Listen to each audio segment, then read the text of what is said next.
Hello and welcome to ज्ञान board. हम अपना क्लास 10th मैथ एनसीईआरटी पढ़ रहे थे, जिसमें हम एक्सरसाइज 3.4 के क्वेश्चन 2 को कर रहे थे। चलिए कंटिन्यू करते हैं। Class 10th math NCERT exercise पढ़ रहे हैं हम 3.4। 3.4 में हम पढ़ेंगे क्वेश्चन नंबर 2 को सॉल्व कर रहे थे, जिसमें 4-5 प्रॉब्लम्स हैं। हाँ भाई, सबसे पहले अपन ने क्वेश्चन 2 के कुछ प्रॉब्लम्स को परसों की क्लास में देख लिया था। अब हम क्वेश्चन 2 की एक और वर्ड प्रॉब्लम को सॉल्व करेंगे, दैट इज क्वेश्चन 2 का 4th। अच्छी प्रॉब्लम्स हैं 4th और 5th। स्टार्ट करते हैं। देखिए 4th प्रॉब्लम क्या कह रही है। Meena went to bank to withdraw ₹2000। Meena bank गई 2000 रुपये निकालने के लिए। She asked the cashier to give her ₹50 and 100 rupees notes only. उसने कैशियर से कहा कि उसको 50 के और 100 के नोट चाहिए बस। Meena got 25 notes in all. तो कैशियर ने उसको 50 के और 100 के नोट निकाल के दिए। कुल 25 नोट दिए, जो टोटल में कितने रुपए बने? 2000 रुपये बने। यानी एक पहेली की तरह हो गया कि भाई 50 के और 100 के कितने नोट लें कि 25 नोट हो जाएं, और पैसे कितने बनने चाहिए उनसे? 2000 रुपये। Find how many notes of ₹50 and ₹100 she received. आपको पता करना है कि कितने नोट्स उसने 50 के और 100 के उसे मिले। तो यहाँ दोनों का आपको नंबरिंग चाहिए, तो आप पहले लिख लो let Meena got 50 rupees notes is equals to x and 100 rupees notes equal to y. हमने मान लिया कि मीना को एक्स नोट मिले 50 के और वाई नोट मिले 100 के। देन अकॉर्डिंग टू क्वेश्चन, अब दो कंडीशन से दो इक्वेशन बनानी है।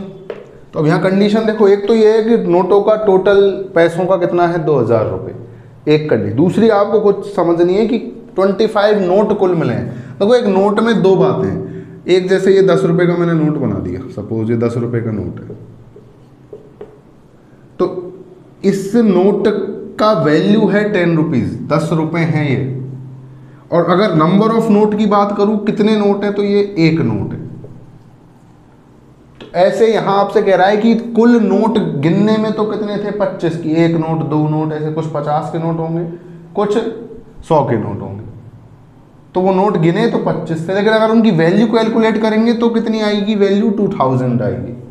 जैसे 10 का गिनने में एक नोट है और इसकी वैल्यू 10 रुपये, ऐसी एक नोट और लगा दूं मैं इसके साथ 50 का, तो अब नोट टोटल हो जाएंगे 2 और इनकी वैल्यू हो जाएगी 50 और 10 60 रुपये। इनकी वैल्यू हो जाएगी 60 रुपीज़। ऐसे यहाँ नोट कुल कितने हैं? 25। तो अकॉर्डिंग टू क्वेश्चन अब हमने कितने कितने नोट माने? हमने माने 50 के एक्स नोट हैं और 100 के वाई नोट हैं। तो हमारे हिसाब से कुल नोट कितने हो जाएंगे? एक्स प्लस वाई नोट हो जाएंगे। जैसे 50 के 10 नोट रहे हों और 100 के 15 नोट रहे हों, तो ये हो जाएंगे एक्स प्लस वाई। और इक्वल कितने के आएगा? ये 25 नोट हैं कुल, या 20 नोट 50 के रहे हों, 5 नोट 100 के रहे हों, नोट कुल 25 हैं। ये पहली इक्वेशन हो जाएगी। एंड दूसरी इक्वेशन में हमें वैल्यू गिवन है कि ये नोटों की जो वैल्यू है वो कितनी है? वो आपकी 2000 रुपये है। तो अब नोटों की कुल वैल्यू क्या होगी? तो देखो 50 के एक्स नोट हैं। मान लो 50 के 2 नोट होते तो कितने रुपए बनते? 50 × 2 100 रुपये बनते। ऐसे यहाँ 50 के कितने नोट हैं? X note. आपको पता है टोटल अमाउंट कितना है? 2000 रुपीज़। टोटल अमाउंट अपने हिसाब से कितना होगा?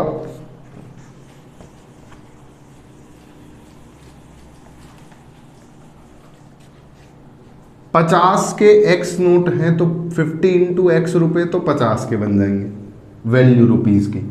प्लस 100 के वाई नोट हैं, तो एक नोट अगर 100 का है तो वाई नोट हो जाएंगे 100 × वाई रुपये के।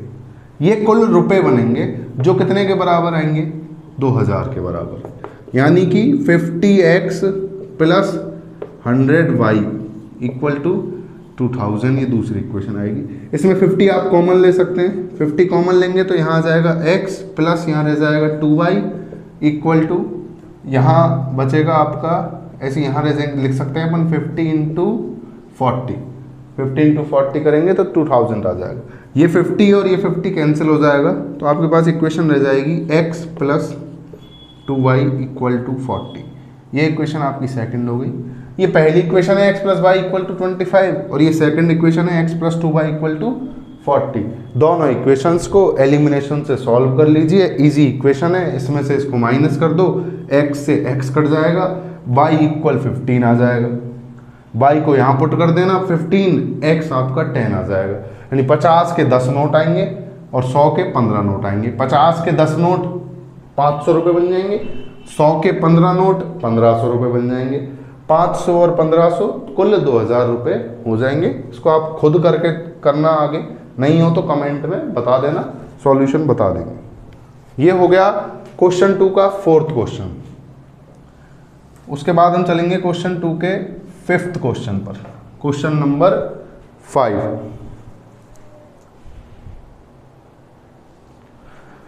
क्वेश्चन 5 क्या कह रहा है देखिए, a lending library has a fix charge for the first 3 days and an additional charge for each day thereafter. एक लाइब्रेरी है जो पहले 3 दिन का फिक्स चार्ज दे रही है। A lending library has fix charge for first 3 days।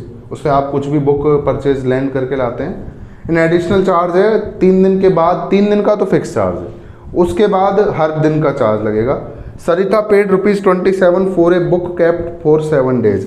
Sarita ने एक बुक रखी कितने दिन के लिए? 7 days के लिए। ये मत सोचना सरिता की स्पेलिंग गलत है, बुक में ये लिखी हुई है SARITH।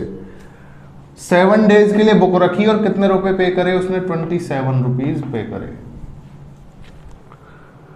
एंड सुशी ने बुक रखी 5 days के लिए और उसने पे करे 21 रुपीज। आपको वो फिक्स चार्ज और वो पर एक्स्ट्रा डे का चार्ज फाइंड करना है। तो देखो ये 2 कंडीशन दे दी, आपको फिक्स चार्ज पता करना है कितना है और पर डे चार्ज कितना है। तो हम पहले लेट करेंगे, late fix charge for 3 days। हमने सपोज कर लिया कि 3 दिन का लेट करा, कितना है? x and charge per day is y और चार्ज पर डे हमने मान लिया y। Then according to question, तो अकॉर्डिंग टू क्वेश्चन 7 दिन का चार्ज कितने रुपए बन रहा है? 27 रुपए। तो देखो 7 दिन के चार्ज में, चार्ज फॉर 7 days कितना लिया लाइब्रेरी ने? 27 रुपीज लिया। 7 दिन के चार्ज में अगर हम डिवाइड करें तो फिक्स चार्ज आएगा। फिक्स चार्ज तो कितने रुपए का, कितने दिन का है? 3 दिन का फिक्स चार्ज लगा है इसमें, प्लस 3 दिन के लिए फिक्स चार्ज लगा। उसके बाद 4 दिन और रखी गई बुक, तो 4 दिन में चार्ज पर डे लगा होगा। तो चार्ज पर डे लगा होगा कितने दिन के लिए? 4 days। 3 दिन का फिक्स चार्ज लगा होगा 7 दिन के रुपयों में और 4 दिन के हिसाब से रोजना के रुपए लगे होंगे, तब कितने बने होंगे? 27 बने होंगे। तो फिक्स चार्ज कितना मान लिया अपन ने? x। तो x रुपए तो एक दिए होंगे 3 दिन के लिए, प्लस हमने 3 दिन के बाद पर डे चार्ज माना है y। 3 दिन के बाद चौथे दिन से रोजाना के y रुपए देने, तो उसने 3 दिन के बाद कितने दिन और रखी? 4 दिन और रखी। चौथे दिन, 5वें दिन, 6वें दिन और 7वें दिन, 4th 5th 6th 7th 4 दिन रखी। तो अगर एक दिन का y रुपए है तो 4 दिन का कितना रुपए होगा? 4y रुपए, 4y रुपीज। तो x प्लस 4y किसके इक्वल आएगा? 27 के इक्वल आएगा। ये इक्वेशन आपकी फर्स्ट बनेगी, सरिता वाला केस। सिमिलरली ऐसे जो सेकंड केस होगा, सेकंड केस में कितने दिन रखी गई है? 5 days। Charge for 5 days। 5 दिन का चार्ज आपको कितना बताया गया? 21 रुपीज। अब 5 दिन का चार्ज कितना लगेगा? तो देखो x रुपए 3 दिन के लगेंगे फिक्स, प्लस 3 दिन में से 5 में से 3 दिन का चार्ज लग चुका है x।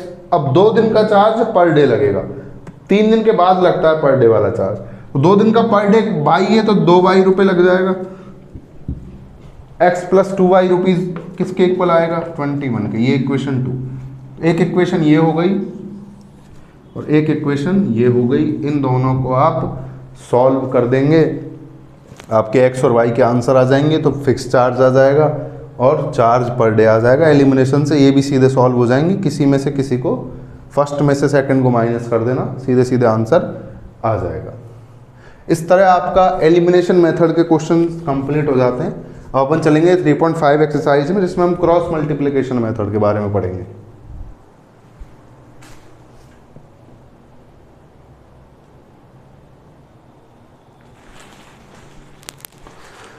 यस, देखिए एक्सरसाइज 3.5 में हम पढ़ने जा रहे हैं एक नया method, that is cross multiplication method.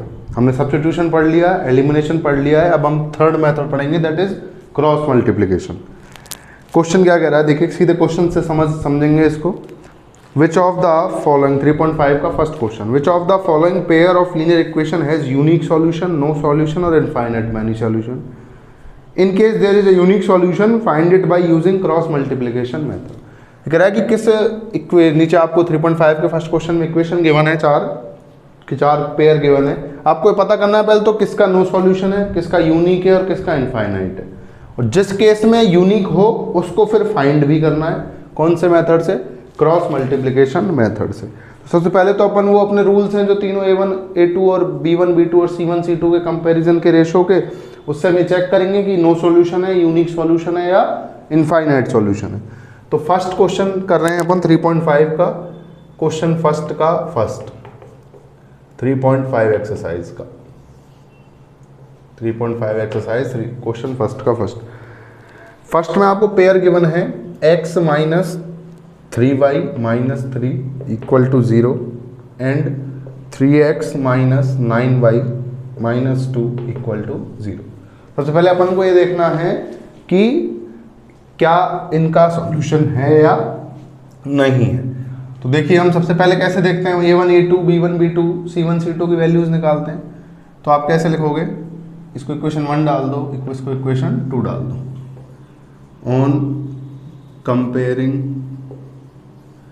Equations with general form, हम जनरल फॉर्म क्या होती है, general form ax plus by plus c बराबर 0, वी गेट।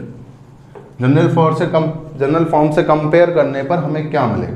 तो देखिए ये A1 हो जाएगा, इधर जो है इधर 1 है, कुछ नहीं होता तो 1 होता है, तो ऊपर वाली इक्वेशन में जो होंगे वो हो जाएंगे A1 B1 और C1, और नीचे वाली में जो होंगे वो हो जाएंगे, रेड से लिख देते हैं इसको, अच्छा दिख जाएगा, रेड मार्कर,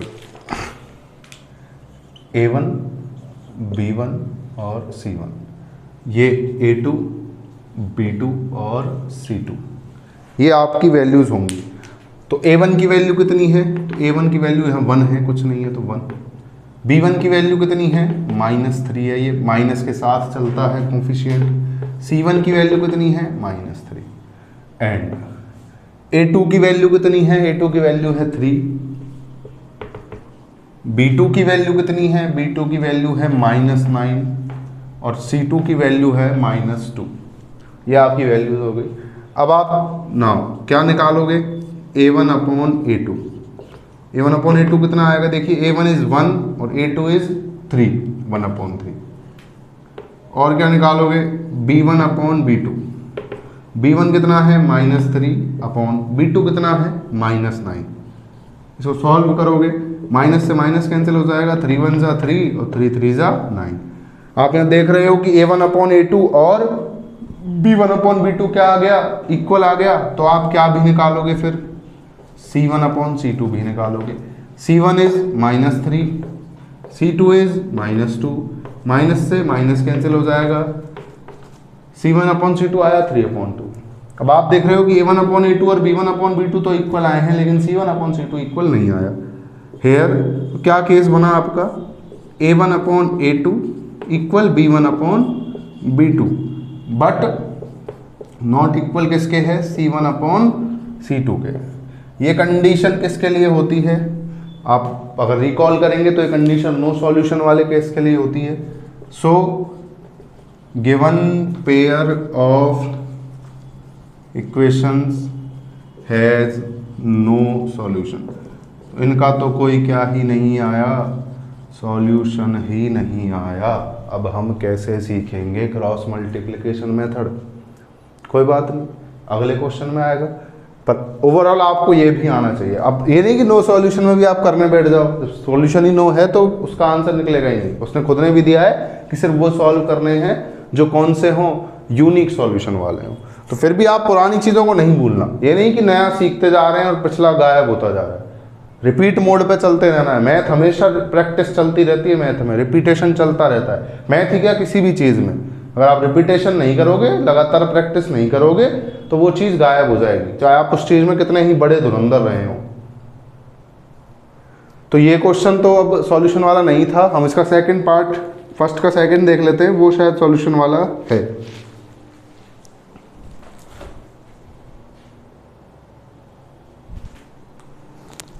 देखिए सेकंड क्वेश्चन में फर्स्ट के सेकंड में क्या पेयर है, 2x प्लस वाई इक्वल 5 और 3x प्लस 2y इक्वल 8। इनको पहले जनरल फॉर्म बनाते हैं। तो जनरल फॉर्म बनेगी 2x प्लस वाई माइनस 5 हो जाएगा इक्वल 0, और दूसरी बनेगी 3x प्लस 2y माइनस 8 हो जाएगा इक्वल टू 0। ये आपकी जनरल फॉर्म हो गई। आप क्वेश्चंस को डायरेक्ट भी कंपेयर कर सकते हैं, जैसे यहाँ 2/3 बनेगा, यहाँ 1/2 बनेगा, या 5 -5/-8, लेकिन वो आप तब सीख पाएंगे जब आप एक बार इनकी अच्छे से प्रैक्टिस कर लेंगे। सीधे आप उनको करने की कोशिश करें, बाद में अपने मन में आप वर्बली उनको कर पाएँ, पर पेपर आंसर शीट में हमें ये करके भी दिखाना है सॉल्यूशन, इसलिए हम इसको इस तरह भी सीख रहे हैं। तो यहाँ अगर मैं A1 लिखूँ, A1 हो गया, ये B1 हो जाएगा, यहाँ C1 हो जाएगा, ये A2 हो गया, ये B2 हो गया, यहाँ C2 हो जाएगा। वैल्यूज फाइंड करें तो A1 की वैल्यू कितनी है, A1 की वैल्यू आई है 2, B1 की वैल्यू कितनी है, B1 है 1, C1 की वैल्यू कितनी है, C1 है -5, A2 की वैल्यू कितनी है 3, B2 की वैल्यू कितनी है 2, C2 की वैल्यू कितनी है -8। ये वैल्यूज आ गई। रेशोज निकालें, A1/A2, A1 2 है, A2 यहाँ से आएगा 2/3, B1 कितना है 1, B1/B2 निकाल रहे हैं, B2 कितना है 2, A1/A2 2/3 आया, B1/B2 1/2 आया, C1/C2 निकाल लो। पर अगर यहीं आपको दिख रहा है कि A1/A2 और B1/B2 क्या आ गए, नॉट इक्वल आ गए, 2/3 और 1/2 कैसे भी इक्वल नहीं हो सकते, तो C1/C2 निकालने की कोई ज़रूरत नहीं है, क्योंकि यही एक कंडीशन है अपने आप में। यहाँ आपका A1/A2 नॉट इक्वल B1/B2 आ गया, इसका मतलब क्या है, so given pair of equation has a unique solution. इसका क्या होगा भाई, यूनिक सॉल्यूशन होगा। अब हम इसको क्रॉस मल्टीप्लिकेशन से फाइंड करेंगे कि कैसे यूनिक सॉल्यूशन होगा। तो एक बार इसको रिकॉल कर लें, इतने मैं इसको रफ कर देता हूं।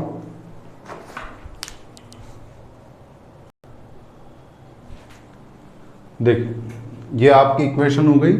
अब इनका सॉल्यूशन है यूनिक, तो हम इसको सॉल्व करेंगे cross multiplication method.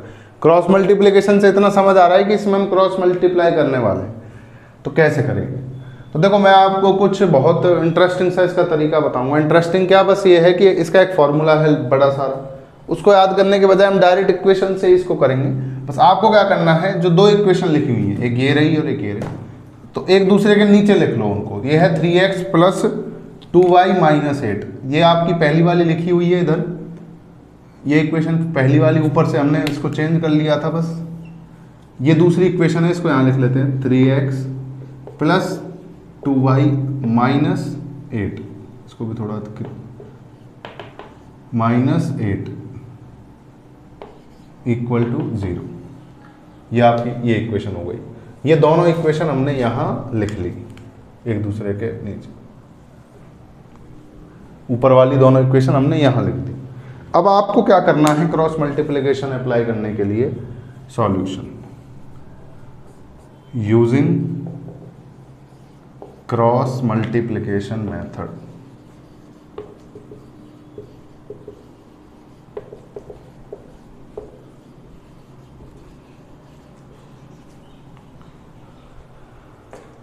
Cross multiplication method को यूज करते हुए आपको ऐसे जमाना है x और एक लाइन खींचनी है अपॉन की, फिर इक्वल लिखना है y, फिर एक लाइन खींचनी है, फिर इक्वल लिखना है 1, फिर एक लाइन खींचनी है। ये हम क्यों कर रहे हैं? मेथड इसलिए कर रहे हैं, सीखना है भाई। तो क्या करना होता है, मैं x y तो निकालने होते हैं, तो यहाँ x निकालने के लिए x लिख दिया, y निकालने के लिए y लिख दिया, और इससे निकलेंगे तो ये 1 लिख दिया। ये आपको बस इतना सा इसमें याद रखना है, बाकी आपको कुछ याद और नहीं रखना। अब हम क्या करेंगे, इन इक्वेशंस में, इन दोनों में ऐसे चलेंगे, यूँ चलेंगे। इस पर चलेंगे कैसे कि जब x के नीचे कुछ जमाना है, अब यहाँ कुछ हम कोफिशिएंट जमाने वाले हैं, तो x वालों को छोड़ना है, जिसके नीचे की बात हो रही है उनको छोड़ना है। अपना घर किसको पसंद होता है भाई? दूसरों की चीज़ें ज़्यादा बढ़िया लगती हैं, तो 2 और 3 को छोड़ना है। अब इधर से चलता है, फिर अब इस y का कोफिशिएंट देखो कितना है, इस y का कोफिशिएंट है 1। एक तो ये आना चाहिए आपको कि 1, बहुत से y लिख देते हैं, ये नहीं। और इस y का इसके नीचे लिख देना है 2। समझ आई बात? x पर चल रहे हैं, x के छोड़ दिए कोफिशिएंट, y के कोफिशिएंट जमा दिए 1 2। फिर आगे चलना है, फिर आगे c1 आएगा, c1 है -5 लिख देना है, c2 है -8 लिख देना है। ये 1 2 और -5 -8 जमा दी, ये हो गई x की बात। फिर आगे ऐसे ही चलेंगे अपन, तो अपन को तो यूँ चलना है। अब किस पर आ गए? y पर, ये y रहा। y पर चले तो y का छोड़ देना है, y के साथ वाले 1 और 2 छोड़ देना है। अच्छा, चलना यूँ ही है आगे, यहाँ अपना रास्ता बंद है, यहाँ से वापस घूमेंगे, तो पहले आगे तो चलो। तो ये छोड़ के आगे क्या आया? -5 और -8। आगे 0 0 नहीं लेने, ये रास्ता बंद है। अभी तो बच रहा है ना, y के छोड़ दिए, ये आ गए, अब वापस आओगे यहीं पे, ऐसे पर कम्मा देनी है अपन को। तो यहाँ आ गए तो कितना आ गया यार? 2 और 3। ये y के नीचे की बात होगी। अब 1 के नीचे वाली बात इनके लिए होती है भाई, इनका घर है, इनका घर है, तो इसका भी तो होना चाहिए। c1 c2 कहीं थोड़ी जाएगा, तो इसके लिए क्या अलॉट कर दिया? 1। चल तू 1 ले ले। तो 1 जब आ गया, अब इसके वाले में ये 1 के लिए एक तरह आप ये मान लो, जैसे ये y के लिए थे, x के लिए थे, ऐसे ये 1 को रिप्रेजेंट कर रहा है। तो c1 c2 छोड़ दो, c1 c2 छोड़ दिए, आगे रास्ता बंद, वापस इधर से चले, तो क्या लिखेंगे? 2 3 और इधर क्या आएगा? 1 2। ये आपको जमाना आना चाहिए। x लिखा, x वाली छोड़ी बात, 1 2 जमाया, -5 -8 जमाया। फिर y पे चले तो y वाले छोड़े, फिर चलेंगे यूं ही सीधे ऑर्डर में, यही नहीं कि y छोड़ दिया तो शुरू से स्टार्ट करेंगे, नहीं। तो -5 -8, इसको आप ऐसे भी याद रख लो कि जो यहाँ लिख रहा होता है वो यहाँ आएगा। तो -5 -8, फिर आया 2 3, फिर 1 पे चले, 1 पे चले तो इनको छोड़ा, ये 1 के लिए हैं, अब आगे कुछ नहीं है, तो इधर से चले 2 3 आया। ये यूँ याद रख लो, चाहे यहाँ से 2 3 है लास्ट, तो यहाँ भी 2 3 से शुरू होगा, और y का आ गया 1 2। इतना होने के बाद ये अपना क्वेश्चन अभी चलेगा। अब यहाँ हम इनमें क्रॉस मल्टीप्लाई करेंगे, तो ऐसे क्रॉस लगा दिया और ऐसे क्रॉस और ऐसे क्रॉस, ऐसे क्रॉस और ऐसे क्रॉस। एक सलमान खान की पुरानी पिक्चर है, उसमें क्या है, गर्व नाम है उस मूवी का, उसमें वो ऐसे जिस भी विलन को मारना होता था ना, उसके सामने खड़ा होकर ऐसे क्रॉस लगा देता था और थोड़ी देर बाद उस विलन को मार देता था। ऐसे ही हमने भी क्या लगा दिया? क्रॉस। अब हम भी क्वेश्चन को मार देंगे, मतलब क्वेश्चन को सॉल्व कर देंगे। देखो अब क्या होगा, आगे देखो अब क्या होने वाला है। x लिखा हुआ है, इसको वापस लिखेंगे, लाइन वापस खींचेंगे। अब क्रॉस मल्टीप्लाई करना है।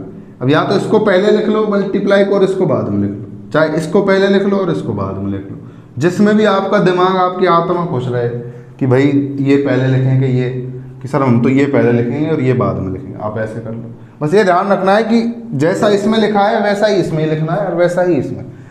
मैं जनरली ऐसे करता हूँ, पहले इधर तो -8 और 1 का मल्टीप्लाई कर दिया, -8 × 1, और अब इसका करेंगे बाद में, ब्रैकेट में लिखेंगे 2 × -5। पहले मैंने इसका कर दिया, फिर इसका, बस इतना ध्यान रखना है बीच में क्या आएगा, माइनस आएगा। यानी इसके मल्टीप्लाई के और इस मल्टीप्लाई के बीच में माइनस आएगा, और ये हो रहा है क्रॉस मल्टीप्लाई, इक्वल। ऐसे अब यूं चले और यूं चले ना, तो आप इसको पहले लिख सकते थे, इसको बाद में, पर यहां भी फिर वो करना पड़ता। तो हम ऐसे चल रहे हैं, ये पहले और ये बाद में, इक्वल वाई अपॉन 3 इंटू -5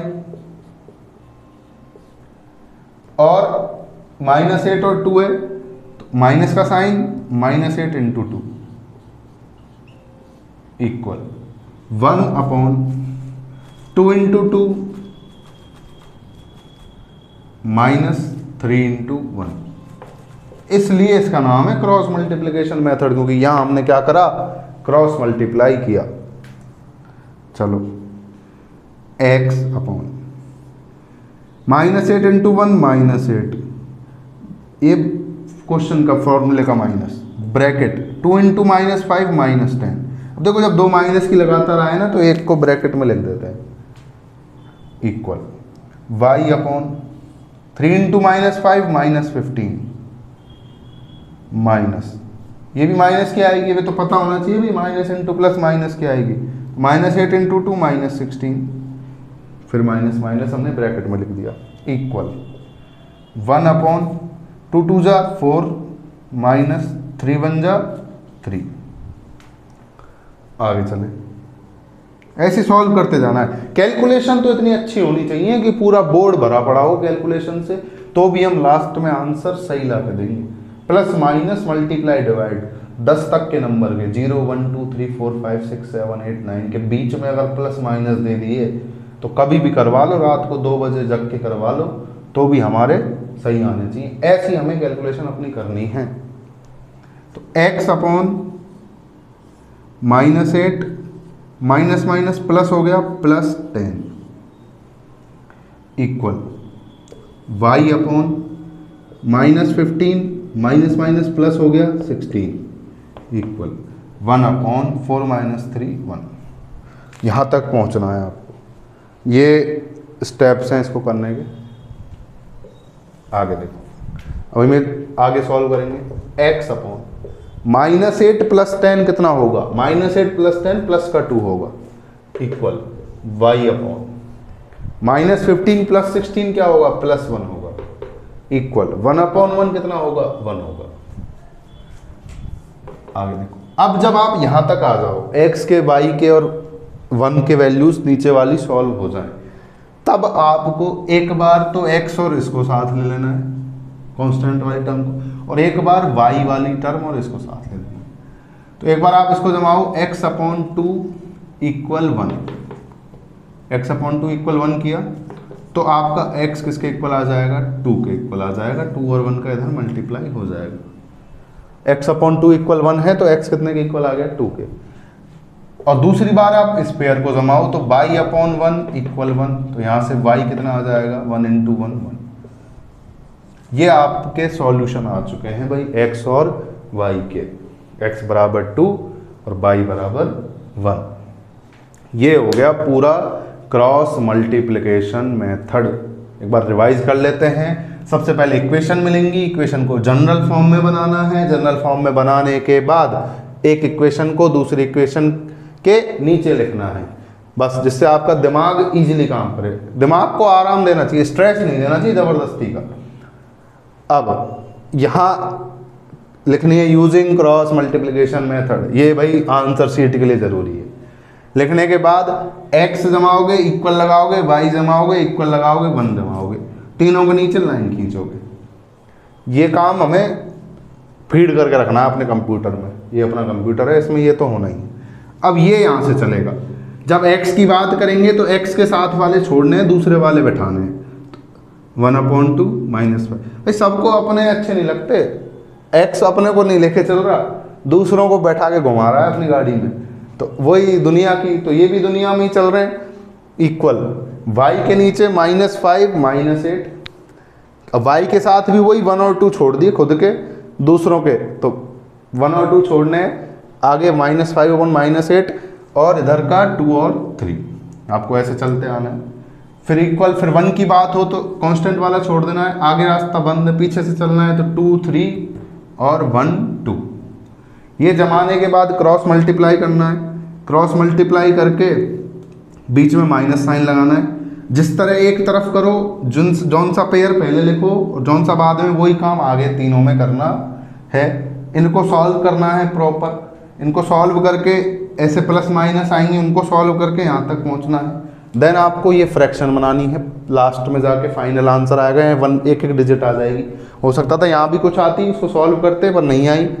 फिर एक बार एक्स वाली टर्म को इसके कांस्टेंट वाली टर्म के इक्वल लिखना है और एक बार वाई वाली टर्म को कांस्टेंट वाली टर्म के इक्वल लिखना है। सॉल्व करके एक्स और वाई आ जाएंगे। ये टर्म कांस्टेंट ही आती है क्योंकि देखो ऊपर 1 है, नीचे भी कोई ना कोई डिजिट ही आएगी सॉल्व होके, ये हमेशा कांस्टेंट रहती है। इस तरह आपका क्रॉस मल्टीप्लिकेशन मेथड सॉल्व हो जाता है। ये आप देखें, रिपीट समझें इसको। अब इसमें क्या है, फॉर्मूला है, इसको लिख देता है वो b1 b2 c1 c2 हो जाता है, ये c1 c2 हो जाता है, ये a1 a2 हो जाता है, ये a1 a2 हो जाता है और ये b1 b2 हो जाता है। उसको याद करना भारी काम हो जाता है, इतना रटना नहीं है, हमें चीज़ों को सीधे समझना है। चलिए, तो आज ये क्रॉस मल्टीप्लिकेशन मेथड यहीं करेंगे। इसके बाद सेकंड क्वेश्चन है इस एक्सरसाइज का, अच्छा क्वेश्चन है वो, उसको करेंगे। और फिर थर्ड में वही लैंग्वेज वाले क्वेश्चन हैं, आप भी उनको करके देखा करें। मिलते हैं फिर अगली क्लास में। Thank you.